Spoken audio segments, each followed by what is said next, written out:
Hello friends, welcome to पहल academy. अपनी पहल एकेडमी की कल की अपनी करंट अफेयर की क्लास होनी थी, वो हो नहीं पाई, तो आज अपन इस क्लास को कंटिन्यू करते हैं। ये बैच चल रहा है प्रीलिम्स और मेंस का पहल एकेडमी पे, वो आप ज्वाइन कर सकते हैं। और टेस्ट सीरीज़ भी चल रही है प्रीलिम्स और मेंस दोनों की, तो अगर आपको ज्वाइन करना है तो ये भी काफ़ी अच्छी है, आप इसको ज्वाइन कर सकते हैं। ठीक है, आज का सवाल है, अपना पहला सवाल है, डॉक्टर भीमराव अंबेडकर विधि विश्वविद्यालय की स्थापना निम्न में से कहाँ की गई है। अभी हाल ही में हुई है डॉक्टर भीमराव अंबेडकर विधि विश्वविद्यालय, लॉ यूनिवर्सिटी बनी है, तो कहाँ पर हुई है? दहमी कला जयपुर, बस्सी जयपुर, चाकसू जयपुर, फागी जयपुर। इसमें ये तो पता है कि विधि विश्वविद्यालय बना है डॉक्टर भीमराव अंबेडकर, वो जयपुर में है, पर जयपुर में कौन सी जगह पे है? दहमी कला। दहमी कला एक गांव है, जगह है, वहाँ जयपुर में डॉक्टर भीमराव अंबेडकर विधि विश्वविद्यालय उसकी स्थापना हुई है। क्लियर।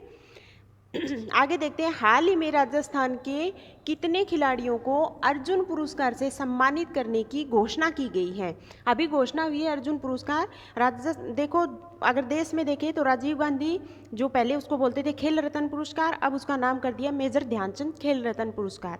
वो सर्वोच्च पुरस्कार है जो खेल के क्षेत्र में दिया जाता है। इसके अलावा एक द्रोणाचार्य पुरस्कार भी दिया जाता है, जो कोच होते हैं उनके लिए ये है। एक होता है अर्जुन पुरस्कार, ये पूरे देश भर में कुछ जो खिलाड़ी हैं जिन्होंने पिछले सालों में अपना खेल किसी भी खेल में बहुत उत्कृष्ट प्रदर्शन किया है, उसके लिए दिया जाता है।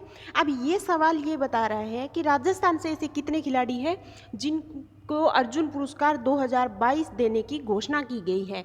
तो ये है 3 खिलाड़ी, 4 या 5 या 2, तो इसका राइट आंसर है 2 खिलाड़ी। अब राजस्थान के 2 खिलाड़ी है जिसको अर्जुन पुरस्कार देने की बात बोली गई है, पर इन 2 में से उनके नाम क्या क्या है वो भी आपके सवाल आ सकते हैं, तो आपको नाम याद रखनी है इनके। देखो, राजस्थान के 2 प्रतिभावान अधिकारियों को अर्जुन पुरस्कार से सम्मानित करने की घोषणा की है। उसमें एक का नाम है ओम प्रकाश मिठरवाल। अब एक नाम याद रखना है, प्लस हमको क्या याद रखना है, किस खेल के क्षेत्र में इनका योगदान है जिस वजह से इनको अर्जुन पुरस्कार दिया गया है। तो ओम प्रकाश मिठरवाल को शूटिंग में, है ना, और साक्षी कुमारी को कबड्डी में, कबड्डी क्षेत्र में बेहतरीन प्रदर्शन के लिए अर्जुन पुरस्कार दिया जाएगा। अब आपके सवाल आने के 3 तरीके होते हैं, या तो ये पूछेंगे कि राजस्थान से कितने खिलाड़ियों का चयन किया गया इस साल अर्जुन पुरस्कार देने के लिए। दूसरा, अर्जुन पुरस्कार का संबंध निम्न में से किस क्षेत्र से है, तो हम बता देंगे खेल क्षेत्र से है। अब कितने खिलाड़ियों को? 2 खिलाड़ियों को। उन खिलाड़ियों के नाम बताइए, तो एक है अपना ओम प्रकाश मिठरवाल, है ना, उसका संबंध किस खेल से है? शूटिंग से है। दूसरी अपनी कौन है? साक्षी कुमारी, इसका संबंध कबड्डी से है। तो 2 खेलों में है, कबड्डी और शूटिंग में जिन खिलाड़ियों ने उत्कृष्ट प्रदर्शन किया उनको अर्जुन पुरस्कार दिए जाने की घोषणा की गई है। क्लियर। अगला है, हाल ही में चर्चा में रहा पाटन पटोला। ये पाटन पटोला शब्द चर्चा में रहा था, इसका संबंध निम्न में से किससे है? पाटन पटोला कोई शब्द है जो चर्चा में रहा था, ये खनिज है एक तरीके का, या कपड़ा है, या उर्वरक है, या खेल सामग्री है। तो इसका राइट आंसर है ये कपड़ा है। ये इस वजह से चर्चा में रहा था कि G20 का सम्मेलन हुआ था, उसमें भारत के प्रधानमंत्री जी ने इटली के प्रधानमंत्री को पाटन पटोला नाम का एक स्कार्फ भेंट किया था। अब ये क्या है? कपड़ा है, कपड़े में भी क्या एक स्कार्फ है विशेष पाटन पटोला, जो भारत के प्रधानमंत्री ने इटली के जो PM थे उनको भेंट किया था। अब आपसे ये भी पूछ सकते हैं कि ये पाटन पटोला है, इसका संबंध किस राज्य से है, भारत के किस राज्य से है, तो ये गुजरात से संबंधित है। क्लियर। पटोला क्या होता है? एक दोहरे इकस से बुना हुआ एक तरीके का कपड़ा होता है, जो आमतौर पर पाटन, मैंने आपको बताया गुजरात, वहाँ से रेशम से बनाया जाता है। 2013 में इसको GI टैग भी मिल चुका है। तो 2 तरीके का सवाल आपके आ सकते हैं, एक तो पाटन पटोला का संबंध किससे है, तो वो अपना इस वस्त्र से संबंधित है, क्योंकि एक तरीके का ये स्कार्फ होता है। चर्चा में रहा था क्योंकि अगर भारत के PM ने किसी को दिया है तो वो चर्चा में रहने वाली चीज़ है। दूसरा, इसका संबंध किस राज्य से है, तो वो है अपना गुजरात राज्य से संबंधित है। क्लियर। अगला सवाल, डिजिटल शक्ति अभियान 4.0 की शुरुआत निम्न में किसके द्वारा की गई है? ये डिजिटल शक्ति अभियान क्या है, एक तो ये पता होना चाहिए हमको। सेकंड, कि अभी इसकी शुरुआत हुई है तो कौन सा डिपार्टमेंट है जिसका नोडल है, तो किसके द्वारा इसकी शुरुआत की गई है? रिजर्व बैंक ऑफ इंडिया के द्वारा, वित्त आयोग के द्वारा, राष्ट्रीय महिला आयोग, या फिर उपयुक्त में से कोई नहीं। तो इसका राइट आंसर है राष्ट्रीय महिला आयोग डिजिटल शक्ति अभियान चलाया है। इसका नया चरण जो शुरू हुआ है, इसके द्वारा क्या होता है कि जो साइबर अपराध जो बढ़ रही है, राष्ट्रीय महिला आयोग ने डिजिटल शक्ति अभियान 4.0 की शुरुआत की है।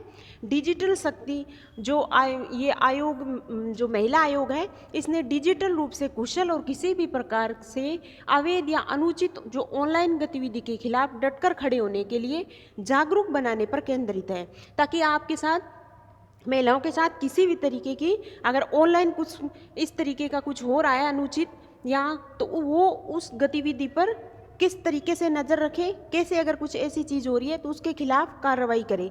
तो उस चीज़ की जागरूकता फैलाने के लिए राष्ट्रीय महिला आयोग है, उसके द्वारा डिजिटल शक्ति अभियान शुरू किया है। किया नहीं, इसका ये नया चरण है। इसका उद्देश्य क्या है? महिलाओं के लिए सुरक्षित एक तरीके का साइबर स्पेस बनाना है। देश भर में डिजिटल क्षेत्र में महिलाओं में जागरूकता स्तर को बढ़ाने के लिए ये शुरुआत हुई थी। इसकी जून 2018 में डिजिटल शक्ति अभियान है उसकी शुरुआत की गई थी। अब ये सोच लें हम कि डिजिटल क्या पता डिजिटलीकरण उससे रिलेटेड हो, वित्त आयोग से या अपना RBI है उसके द्वारा शुरू किया गया हो, तो नहीं, ये राष्ट्रीय महिला आयोग का एक इनिशिएटिव है। 2018 में इसकी शुरुआत हुई थी। इसके थ्रू महिलाओं को अगर ऑनलाइन उनके साथ किसी भी तरीके का अनुचित व्यवहार हो रहा है तो उसके खिलाफ किस तरीके का एक्शन लेना है वो बताया जाता है, उसके खिलाफ जागरूक किया जाता है। क्लियर? अगला है संयुक्त राष्ट्र जनसंख्या कोष, अभी हाल ही में जारी किया जिसने आंकड़े, उसके अनुसार विश्व भर में मानव आबादी में से निम्न में से कितनी हो गई है फिलहाल पूरे वर्ल्ड में? तो 6 अरब, 7, 8 या 9। तो इसका राइट आंसर होगा अपना 8 अरब। कौन जारी करता है? ये संयुक्त राष्ट्र जनसंख्या कोष ये आंकड़े जारी करता है। नवीनतम रिपोर्ट आई है जिसके अकॉर्डिंग 8 अरब हो गई है पूरी दुनिया की आबादी, जिसमें पहले नंबर पर कौन है? चीन है, दूसरे पे भारत है, तीसरे पे कौन है? संयुक्त राज्य अमेरिका, संयुक्त राज्य अमेरिका USA तीसरे पे है, और फोर्थ पे कौन है? इंडोनेशिया,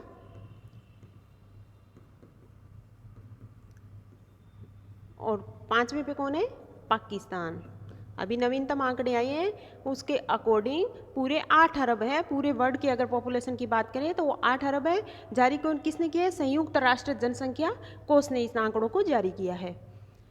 संयुक्त राष्ट्र जनसंख्या कोष के अनुसार विश्व आबादी वर्तमान में 8 अरब तक पहुंच गई है। 2022 के आंकड़ों के अनुसार दुनिया की आधी से अधिक आबादी एशिया में रहती है, क्योंकि एशिया में कौन है? चीन और भारत है। चीन और भारत 1.4 बिलियन से अधिक लोगों के साथ दो सबसे अधिक आबादी वाले देश है। इसके अलावा मैंने आपको जो टॉप 5 है वो बता दिए, चीन, भारत, संयुक्त राज्य अमेरिका, इंडोनेशिया और पाकिस्तान। क्लियर? अगला है फीफा विश्व कप अभी चल रहा है, जो रोज न्यूज आ रही है। आयोजन कहाँ किया जा रहा है, कहाँ हो रहा है? तो ब्राजील, कतर, संयुक्त अरब अमीरात या इक्वाडोर। तो इसका राइट आंसर होगा कतर में हो रहा है। फीफा विश्व कप 2022 है वो कतर में हो रहा है। हाल ही में काशी तमिल संगम हुआ था, इसका आयोजन कहाँ किया गया था? तो काशी संगम, देखो ये अपनी सांस्कृतिक जो विरासत है उसको जीवित रखा जा सके, इसके लिए इस तरीके के आयोजन होते रहते हैं। हाल ही में हुआ है अपना काशी और तमिल संगम, तो वो कहाँ पर हुआ? वाराणसी, कोच्चि, मथुरा या बड़ोदरा। तो इसका राइट आंसर होगा वाराणसी। काशी तमिल संगम का उद्देश्य क्या है? देखो, देश के 2 महत्वपूर्ण शिक्षण पीठ है, या तो वाराणसी है अपना जहाँ पर ये हो रही है, एक तो है काशी जो तमिलनाडु, और एक काशी के बीच सदियों पुराने संपर्क है उसको नए सिरे से स्थापित करने के लिए ये तीसरा संगम था, काशी तमिल संगम, जो हाल ही में हुआ है। कहाँ पर? वाराणसी में हुआ है, ताकि जो सांस्कृतिक विरासत है आगे उसको और ज़्यादा बढ़ाया जा सके। हाल ही में G20 का शिखर सम्मेलन हुआ है, कहाँ पर आयोजित हुआ? G20 का, आसियान का, इनका शिखर सम्मेलन हो रहा है। कौन सी जगह पर हो रहा है? उनकी मुख्य थीम क्या है, क्या उनके मुख्य बिंदु है, वो सब हमको ध्यान में रखने हैं। तो अभी ये प्रीलिम्स के क्लास हो रही है, तो हाल ही में G20 का शिखर सम्मेलन कहाँ हुआ? इंडोनेशिया, ईरान, फ्रांस या कनाडा। तो इसका राइट आंसर होगा इंडोनेशिया में। और इंडोनेशिया में भी कहाँ पर? बाली में इसका आयोजन किया गया। G20 शिखर सम्मेलन का आयोजन बाली, इंडोनेशिया में किया गया था। हाल ही भारत ने G20 की अभी अध्यक्षता का प्रभार संभाला है। 18वां शिखर सम्मेलन होगा 2023 में, क्योंकि हर साल इसकी मीटिंग होती है, तो वो कहाँ पर किया जाएगा? भारत में किया जाएगा 2023 का। तो हमको याद रखना है कि 2022 का जो G20 शिखर सम्मेलन है वो कहाँ पर हुआ? इंडोनेशिया में हुआ। अगला कहाँ पर होगा 2023 का? भारत में। क्लियर। अभी हमने देखा कि अर्जुन पुरस्कार जो खेलों का सर्वोच्च पुरस्कार है, उसमें से राजस्थान के कितने खिलाड़ी है जिनको अर्जुन पुरस्कार दिए जाने की घोषणा की है, तो वो है अपने 2 खिलाड़ी। अब ये सवाल है अगला, मेजर ध्यानचंद खेल रत्न पुरस्कार 2022 निम्न में किसे दिए जाने की घोषणा की गई है। मैंने बताया मेजर ध्यानचंद खेल रत्न पुरस्कार है वो भारत का सर्वोच्च खेल रत्न पुरस्कार है। पहले इसको बोलते थे राजीव गांधी खेल रत्न पुरस्कार, अब इसका नाम कर दिया मेजर ध्यानचंद के नाम पे मेजर ध्यानचंद खेल रत्न पुरस्कार। किसको दिए जाने की घोषणा की है, मोहम्मद अली, अश्विनी अंकुजी, धर्मवीर सिंह या अचत शरत कमल। तो याद कर लो आप, अचत शरत कमल है, उनको मेजर ध्यानचंद खेल रत्न पुरस्कार 2022 है वो सम्मानित किए जाने की घोषणा की है। ये कौन किसके खिलाड़ी, अब ये वो सेम सवाल कि ये अचत शरत कमल है, किस खेल से संबंध है इनका, तो ये है टेबल टेनिस खिलाड़ी। अचत शरत कमल को मेजर ध्यानचंद खेल रत्न पुरस्कार के लिए चुना गया है। 25 खिलाड़ियों को अर्जुन पुरस्कार देते हैं टोटल, मैंने बताया पूरे देश भर से खेल के क्षेत्र में जिनका उत्कृष्ट योगदान हो उनको दिया जाता है अर्जुन पुरस्कार। तो वो 25 खिलाड़ी है, 25 में से राजस्थान के कितने खिलाड़ी हैं, 2 खिलाड़ी। क्लियर। खेलों में लाइफ टाइम अचीवमेंट के लिए मेजर ध्यानचंद खेल रत्न पुरस्कार 4 खिलाड़ियों को दिया जाएगा। ये दूसरा है, सेम है, लाइफ टाइम अचीवमेंट के लिए दिया जाता है मेजर ध्यानचंद खेल रत्न पुरस्कार, एक और वो होता है लाइफ टाइम के लिए, और एक होता है जो सर्वोच्च पुरस्कार है मेजर ध्यानचंद खेल रत्न पुरस्कार। क्लियर। ये जो लाइफ टाइम अचीवमेंट के लिए मेजर ध्यानचंद खेल रत्न पुरस्कार दिया जाएगा 4 खिलाड़ी, ये कौन कौन से हैं, अश्विनी अंकुजी, धर्मवीर सिंह, बी.सी. सुरेश और नीर बहादुर गुरु शामिल है।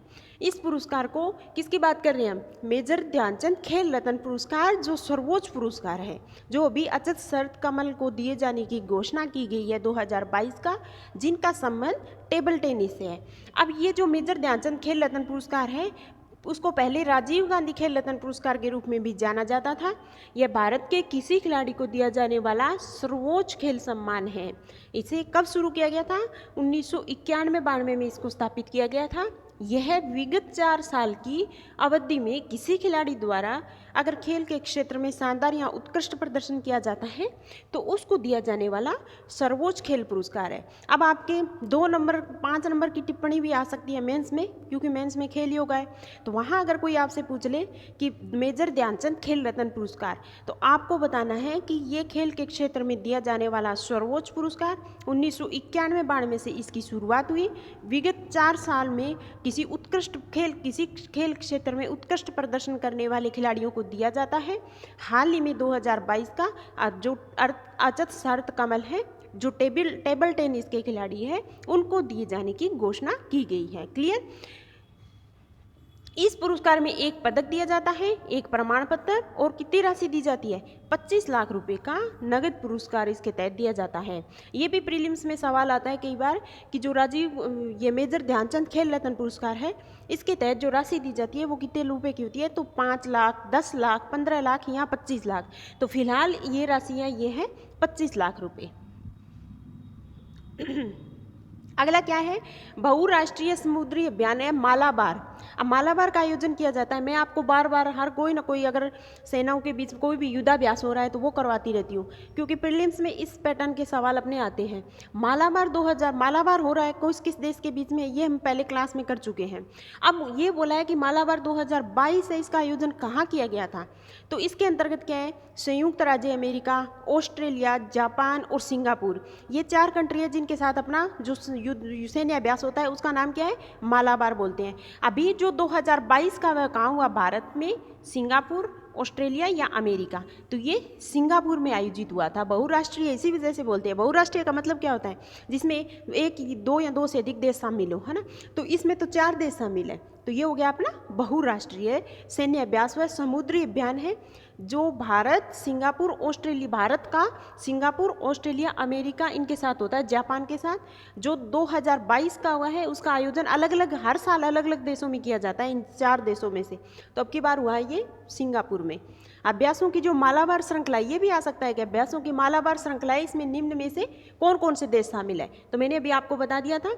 इसकी शुरुआत हुई थी 1992 में, भारत और अमेरिका के बीच इसकी शुरुआत हुई थी, और फिलहाल ऑस्ट्रेलिया, जापान भी इसमें शामिल हो गए हैं और सिंगापुर भी इसके अंतर्गत शामिल है। क्लियर। अगला सवाल क्या है, हाल ही में आतंकवाद विरोधी एक वित्त पोषण पर एक समिट हुई थी, उस समिट का नाम क्या था, नो मनी फॉर टेरर। देखो नाम से पता चल रहा है कि नो मनी, टेरर के लिए कोई भी मनी नहीं, कोई भी देश अपना वित्त पोषण नहीं करेगा उसको। तो हाल ही में आतंकवाद विरोधी वित्त पोषण पर नो मनी फॉर टेरर हुआ था, वो सम्मेलन कहाँ पर आयोजित किया गया था, तो भारत में, फ्रांस में, ऑस्ट्रेलिया में या संयुक्त राज्य अमेरिका। तो इसका राइट आंसर होगा भारत में। हम क्यों करते हैं, अगर नो मनी फॉर टेरर, ये यूपीएससी के सवाल होते हैं इस पैटर्न के कि इसका उद्देश्य क्या है ना, इसके क्या मतलब कोई सम्मेलन हुआ है तो उसके क्या आउटपुट निकला उसने। पर अगर इस पैटर्न के सवाल RS की बात करें तो वहाँ यही सवाल आता है कि ये है क्या, हमको पता होना चाहिए, और हाल फिलहाल में इसका सम्मेलन हुआ कहाँ पर हुआ है। अगर इंडिया में हुआ है तो वो हमारे लिए ज़्यादा इंपॉर्टेंट हो जाता है, और राजस्थान में अगर हुआ है तो उसकी इंपॉर्टेंस और ज़्यादा बढ़ जाती है। तो ये no money for terror conference कहाँ कब स्टार्ट हुई थी, 2018 में स्टार्ट हुई थी। फ्रांसीसी सरकार की एक पहल के रूप में शुरू किया गया था इसको, जो विशेष रूप से देशों के बीच आतंकवाद के वित्त पोषण रोकने के लिए सहयोग पर ध्यान केंद्रित करने के लिए था।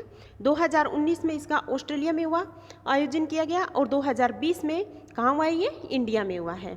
इसमें 72 देश और 15 अंतर्राष्ट्रीय संगठन है वो इसके अंतर्गत शामिल है। तो नो मनी फॉर टेरर है वो समिट हुई थी अभी हाल फिलहाल में, वो कहाँ पर हुई है, इंडिया में हुई है। 2018 से इसकी शुरुआत हुई थी, फ्रांस सरकार ने इसकी शुरुआत की थी। 2019 में हुआ था ऑस्ट्रेलिया में, उसके बाद जैसे कोविड आ गया तो ये सम्मेलन नहीं हो पाया। अभी 2022 में इस वजह से हाल फिलहाल हुआ, वो इंडिया में हुआ है। क्लियर।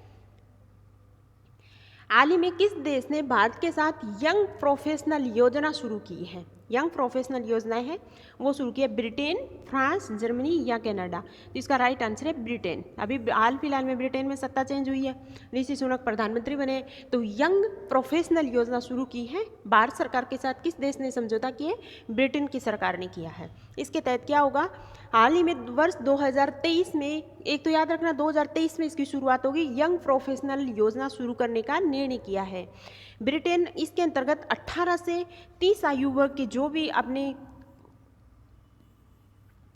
18 से 30 आयु वर्ग का समूह है वो लगभग 3000 जो डिग्रीधारी भारतीयों को 2 साल तक काम करने का अवसर देंगे। यंग प्रोफेशनल नाम से पता चल रहा है कि जो यंग लोग हैं, यंग कौन होंगे, 18 से 30 आयु वर्ग डिसाइड कर लिया, उन बंदों को जो 3000 लगभग डिग्रीधारी है उन भारतीयों को 2 साल तक क्या करेंगे, काम जॉब करने का अवसर प्रदान करेगा।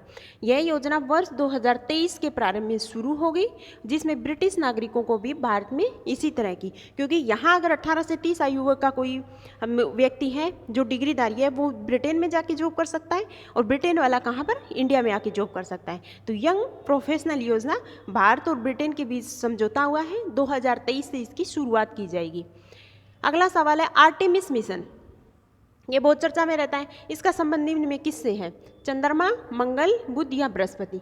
तो ये है चंद्रमा से रिलेटेड, मून से रिलेटेड आर्टेमिस मिशन है, नासा का मिशन है। अभी नासा के आर्टेमिस मिशन का संबंध इस जो हाल फिलहाल में उसमें उसका उद्देश्य क्या है, 2025 तक मनुष्य को चंद्रमा पर भेजना और भेजकर उसको वापस भी लाना है। तो आर्टेमिस मिशन का संबंध किससे है, चंद्रमा से, नासा का एक अभियान है ये। हाल ही में सुर्खियों में रही 9वीं अनुसूची, बहुत सुर्खियों में रहती है, का संबंध संविधान के किस संविधान संशोधन द्वारा संविधान में जोड़ा गया था। मूल संविधान में कितनी अनुसूची थी, 8 थी, वर्तमान में कितनी अनुसूचियाँ हैं, 12।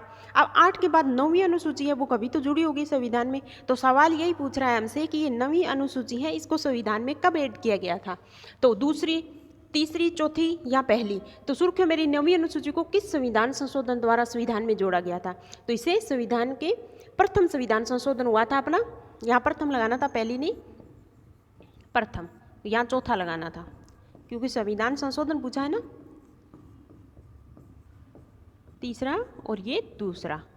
तो प्रथम संविधान संशोधन हुआ था, उसके तहत अपने 9वीं अनुसूची है वो संविधान में जोड़ी गई थी। ये चर्चा में रहती है हर बार।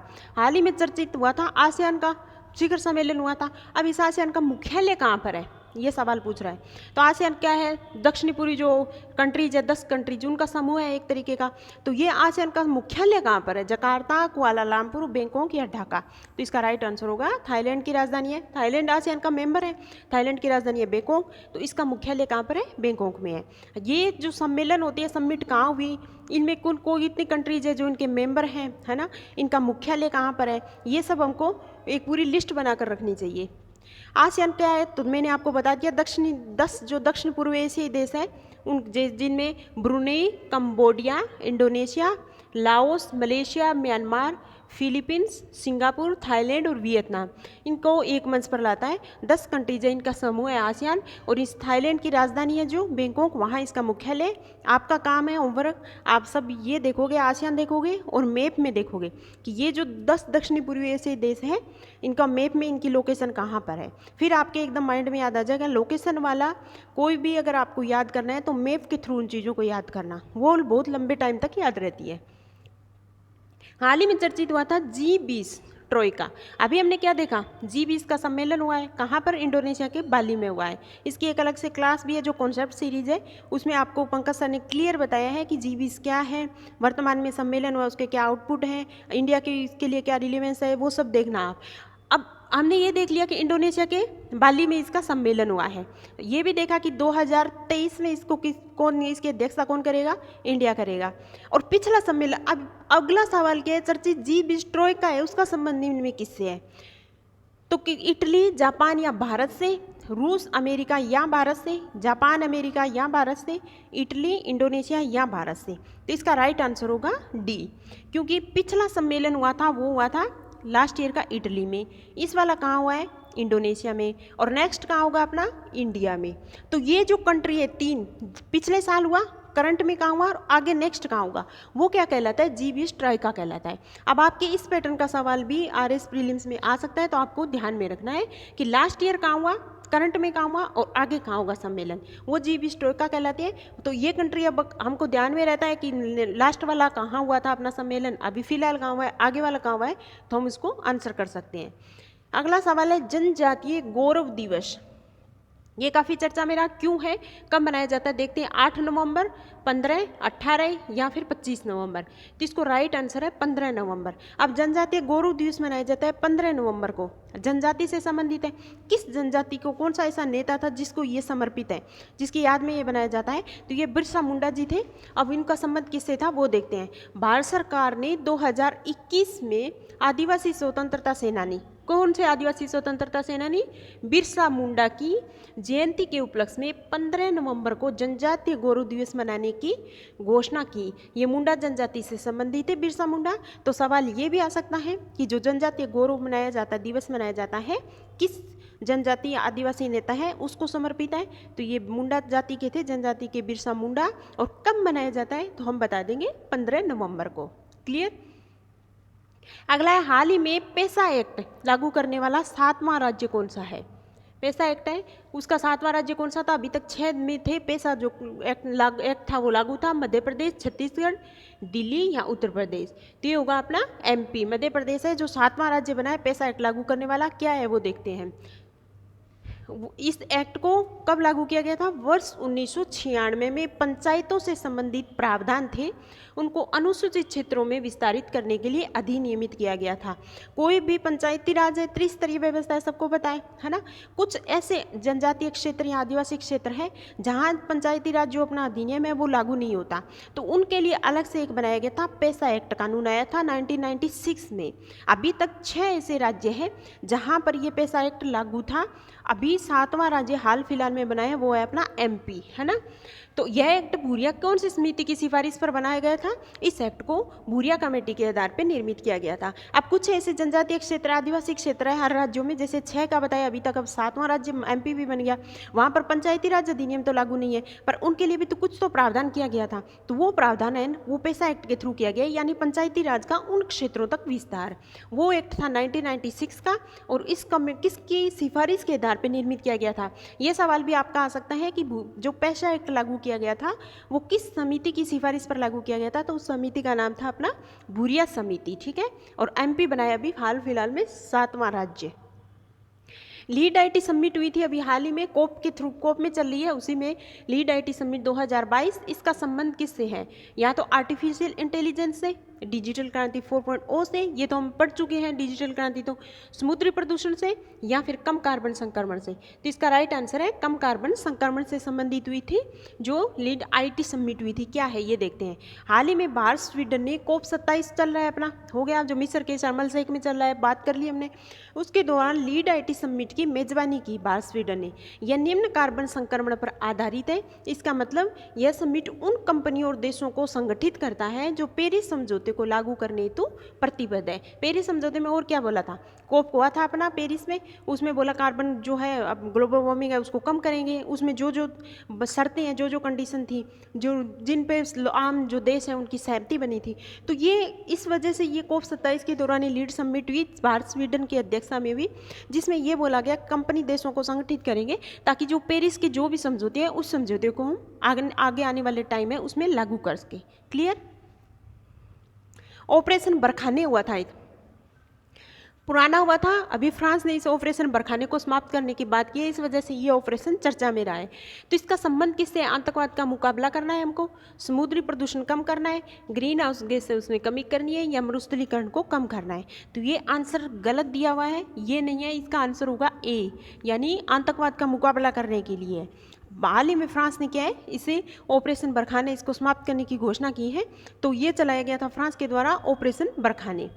इनसाइट मिशन का संबंध किससे है, अभी हमने देखा था आर्टेमिस मिशन किसका था, नासा का था। किससे संबंधित था, मून से संबंधित था। ये सेम ऐसी है, इनसाइट मिशन है, इसका संबंध किससे है, मंगल, शुक्र, बुध या बृहस्पति। तो ये मंगल से संबंधित है ये नासा का अभियान। किसके लिए इनसाइट मिशन, मंगल के लिए नासा का अभियान है, उसका नाम है क्या, इनसाइट मिशन। क्लियर। अब अगला सवाल है राजस्थान से संबंधित है, बूंदी महोत्सव का संबंध है। हम तो राजस्थान वाले हैं तो जानते हैं इस चीज़ को कि बूंदी कहाँ पर है, राजस्थान का एक जिला है। तो बूंदी महोत्सव कहाँ मनाया जाता है, राजस्थान राज्य में मनाया जाता है। और कब, कार्तिक महीने में। अभी हाल ही फिलहाल में पिछले दिनों हुआ था, इस वजह से ये चर्चा में ना, बूंदी महोत्सव राजस्थान में मनाया जाता है। अब अगला सवाल है चिकनगुनिया निम्न में से है। ये चिकनगुनिया जो भी बीमारी आती है इनको ध्यान में रखना। डेंगू चल रहा है तो डेंगू का एक वायरस जनित बीमारी है ना। मलेरिया है वो भी प्रोटोजोआ है जनित बीमारी है, क्योंकि एक मच्छर है उसके काटने से होता है। वैसे ये चिकनगुनिया, ये पैटर्न आपका जो जनरल साइंस है उससे रिलेटेड भी होते हैं इस पैटर्न के सवाल, प्लस आपके अगर करंट में कोई चल रहा है तो उससे रिलेटेड भी इस पैटर्न के सवाल होते हैं। तो चिकनगुनिया क्या है, वायरस जनित, जीवाणु, कवक या प्रोटोजोआ। तो ये वायरस जनित एक बीमारी है, मच्छर जनित है, मच्छर काटने से होता है चिकनगुनिया। मत्स्य उत्सव निम्न में किस राज्य से संबंधित है, मत्स्य उत्सव भी हुआ था, ये यूपी से, मध्य प्रदेश, राजस्थान या उड़ीसा। तो इसका राइट आंसर भी अपना क्या है, राजस्थान। राजस्थान के मत्स्य क्या है, मत्स्य किसको बोलते थे, अलवर भरतपुर का क्षेत्र था, है ना, उसको मत्स्य क्षेत्र बोलते थे। मत्स्य संघ बना था अपना, जिसके अंतर्गत राजस्थान का जब एकीकरण हुआ था तो प्रथम चरण था, उस चरण के अंतर्गत कौन सा था, अलवर भरतपुर धौलपुर करौली आई थी, है ना, जिसमें सबसे पहला था अपना मत्स्य। तो वो मत्स्य उत्सव अभी तक मनाया जाता है, जिसका संबंध किससे है, राजस्थान से, और राजस्थान में भी कहाँ से, अलवर से।